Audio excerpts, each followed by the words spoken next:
ఆదివారం. ఈ రోజు కాసేపట్లో అష్టమి స్టార్ట్ అవుతుంది, కానీ రేపు ఉదయం ఆదివారం అష్టమి గడియలు ఉన్నాయి.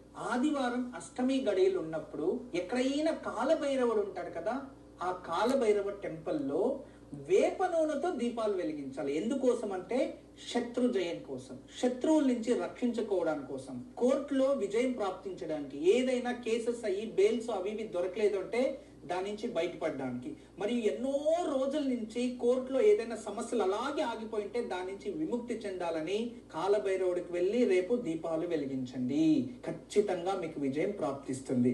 మరియు రేపు 9వ రోజు సిద్ధిదాత్రిని పూజించే రోజు. రేపు ఉదయాన్నే సిద్ధిదాత్రిని ధ్యానం చేసుకోండి, లేదా రేపు మధ్యాహ్నం సాయంత్రం మీరు రోజు చేసేటే రేపు పొద్దున్నే దాన్ని కంటిన్యూ చేసుకోండి. అయితే పొద్దున్నే కాలభైరవుడికి, లేదు మేము దేవాలయాలకు వెళ్ళలేము, మాకు ఎక్కడ ప్రాప్తిస్తలేదు అంటే ఒక రాగి కంచంలో లేదా ఇంట్లో కంచంలో ఎర్ర నీళ్లు చేసుకోండి.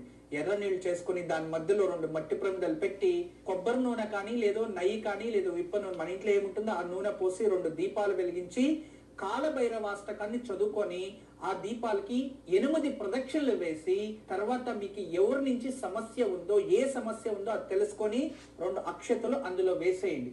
తర్వాత ఆ దీపాలని దేవుడి గదిలో లేదా ఇంట్లో పెట్టేసి ఆ నీళ్లు తీసుకెళ్లి బయట చెట్టుకు పోసేయాలి. ఇలా చేస్తే కూడా శత్రువుల నుంచి విముక్తి లభిస్తుంది. అద్భుతమైన పూజ.